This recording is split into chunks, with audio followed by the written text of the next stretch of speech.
In the history of modern bass playing, there are musicians who master technique, and then there are musicians who create entire musical worlds. Richard Bona belongs to that second category. To many listeners, he is one of the most expressive, fretless bass players alive.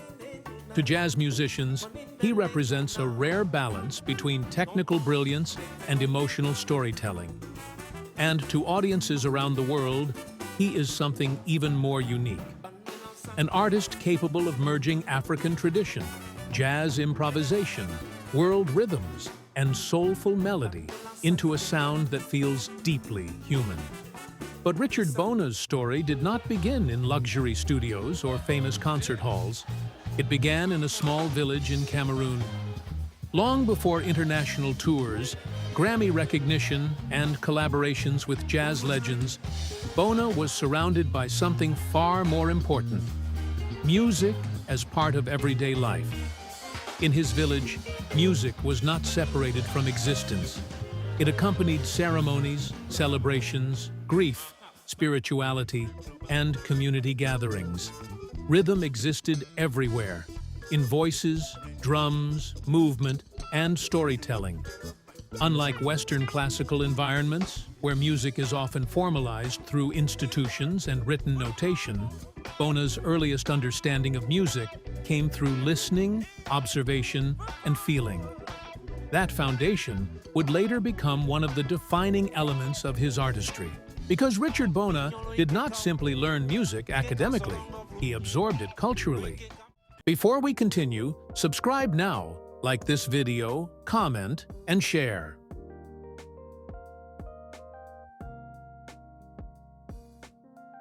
Richard Bona was born on October 28, 1967, in Minta, Cameroon, into a musical family where artistic expression was deeply connected to daily life and tradition. His grandfather was a percussionist, and music surrounded him from the very beginning. According to multiple interviews, Bona began playing instruments at an astonishingly young age. By the age of 4, he was already performing balafon, a traditional African percussion instrument similar to a xylophone. Soon after, he began experimenting with guitar and other instruments. But there was one major problem. In his village, instruments were expensive and difficult to obtain. So young Richard did what many creative children do when resources are limited. He built his own instruments. Using wires, wood, bicycle cables, and handmade materials, he constructed primitive string instruments that allowed him to continue exploring music despite financial limitations. Even at a young age, people around him recognized something unusual. Richard Bona possessed extraordinary musical ears.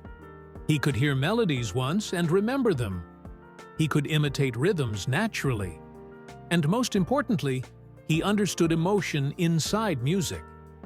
That emotional sensitivity would later become one of the reasons his playing affected audiences so deeply. As Bona grew older, church music became another essential part of his musical development. Like many African musicians, his understanding of harmony, vocal arrangement, and rhythmic interaction was heavily shaped by religious music traditions. Church performances taught him discipline. Community music taught him listening. Traditional African rhythms taught him polyrhythmic awareness. This combination created an unusually sophisticated rhythmic foundation long before he formally entered the jazz world. Many Western musicians spend years studying complex rhythmic layering. For Richard Bona, those rhythmic concepts were part of daily musical life from childhood. This is one reason his groove feels so natural. His playing is not mathematical, it is organic. Even today, listeners often describe his music as flowing like conversation rather than calculation. That quality comes directly from his roots. During his teenage years, Richard Bona became fascinated by American jazz, fusion, and funk recordings that slowly reached Cameroon through radio, imported records, and cassette tapes. One musician in particular completely changed his perspective on bass playing: Jaco Pastorius. When Bona first heard Jaco's fretless bass sound, it felt revolutionary. The singing tone, the melodic phrasing, the emotional expression. It opened an entirely new world of possibilities. But instead of simply copying Jaco, Bona began combining those jazz fusion ideas with African melodic phrasing and rhythmic concepts. This fusion would later become his signature style. He also studied artists like Weather Report, Stevie Wonder, George Benson, Marcus Miller.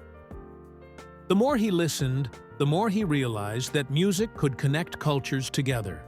And eventually, he decided to pursue music beyond Cameroon. In the late 1980s, Richard Bona moved to Germany and later France in search of greater musical opportunities. The transition was not easy. He faced financial struggles, language barriers, and the uncertainty that comes with leaving home for an entirely different world. But music became his universal language. In Europe, Bona quickly gained attention for his incredible musicianship. Club owners, musicians, and producers were immediately struck by his ability to blend advanced jazz harmony with African rhythmic identity. His bass playing stood out instantly. Unlike many fusion bassists focused purely on speed or technical display, Bona approached music melodically and emotionally. He played like a singer, and eventually, he literally became one. Because another unique aspect of Richard Bona's artistry is his voice. His singing, often performed in Douala and other African languages, added a deeply personal and spiritual quality to his music. Audiences didn't need to understand the words to feel the emotion. Eventually, Richard Bona relocated to New York City, one of the most competitive musical environments in the world. For many musicians, New York can be overwhelming. But for Bona, it became the perfect place to evolve artistically. The city exposed him to elite jazz musicians, global music influences, and high-level recording opportunities. And before long, some of the most respected names in music began noticing him. One of those musicians was Joe Zawinul, the legendary founder of Weather Report. Zawinul immediately recognized Bona's extraordinary musicality. Their collaboration became extremely important because Zawinul himself had previously worked with Jaco Pastorius, meaning Bona entered a lineage connected to some of the greatest fusion musicians in history. Working with Zawinul expanded Bona's harmonic and improvisational vocabulary even further, and it introduced him to global audiences. What makes Richard Bona's bass playing so unique is the combination of several musical worlds happening simultaneously.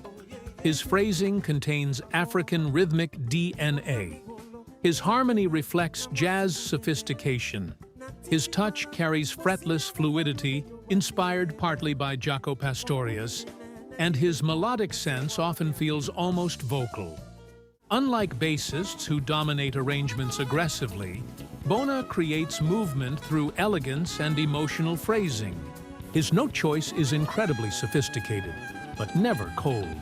His grooves feel alive, floating, breathing. He frequently uses melodic counterpoint, subtle ghost notes, harmonics, chordal textures, dynamic phrasing, vocal style articulation, and perhaps most impressively, he makes all of it sound effortless. As Richard Bona's reputation grew, so did the list of legendary artists who wanted to collaborate with him. He performed and recorded with Pat Metheny, Bobby McFerrin, Mike Stern, Chick Corea, George Benson, Herbie Hancock. These collaborations demonstrated something remarkable. Richard Bona could fit almost anywhere musically. Jazz fusion, world music, acoustic jazz, funk, Latin music, African music traditions. His adaptability made him one of the most respected musicians among elite players worldwide. Although Bona achieved enormous success as a collaborator, His solo career revealed the full depth of his artistic vision. Albums such as Scenes from My Life, Reverence Munya Tiki Heritage showcased a musician capable of merging storytelling, groove, harmony, and culture into deeply immersive musical experiences. His compositions often explored identity, spirituality, migration, African heritage, human connection, joy, and loss. Unlike many fusion records focused primarily on instrumental virtuosity, Bona's music felt cinematic and emotional. Listeners could hear his life experiences inside the music itself. One of the most fascinating aspects of Richard Bona's artistry is the way he integrates singing with bass playing. For Bona, the voice and the bass are not separate ideas. They are extensions of each other. His vocal melodies often mirror the fluid phrasing of his fretless bass lines. This creates a musical conversation between instrument and voice that feels incredibly natural. Sometimes his singing sounds joyful, sometimes spiritual, sometimes melancholic, but it always feels honest. That emotional honesty is one reason audiences around the world connect so deeply with his music. Even when listeners do not understand the language, they understand the feeling. Richard Bona has frequently spoken in interviews about the importance of listening and emotional communication in music. Unlike musicians obsessed with technical competition, Bona emphasizes connection, feel, humanity. He once explained that music should serve emotion first. That philosophy appears in every aspect of his playing. Even his most technically advanced passages still feel musical rather than mechanical. This mindset separates great technicians from true artists.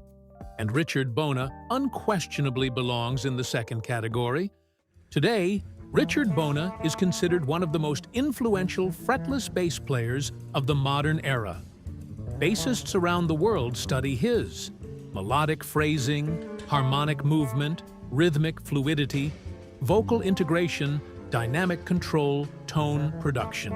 His influence extends far beyond jazz. Neo-soul musicians admire his feel. Fusion players admire his sophistication. World musicians admire his cultural authenticity. And younger bassists admire his ability to remain deeply musical at all times. Beyond technique and performance, Richard Bona represents something historically important. He helped bring African musical identity into global contemporary jazz in a deeply authentic way. Rather than abandoning his roots to fit Western expectations, Bona integrated his heritage directly into his artistry. This created music that felt globally connected without losing cultural identity. In many ways, his career helped expand how audiences understand modern jazz and world music itself, because Richard Bona proved that African musical traditions are not separate from modern music history. They are central to it. Today, Richard Bona stands as one of the most respected musicians in contemporary music, not simply because of technical brilliance, but because of emotional depth. His journey from a small village in Cameroon to the world's biggest stages represents more than success. It represents possibility, the possibility that music can cross borders, languages, cultures, and generations. Through his bass playing, singing, composing, and storytelling, Richard Bona created a musical language understood around the world. And perhaps that is his greatest achievement of all. Because long after individual performances fade, the feeling inside the music remains.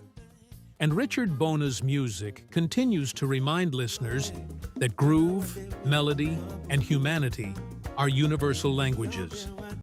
Thank you for watching. Don't forget to subscribe, like, and share.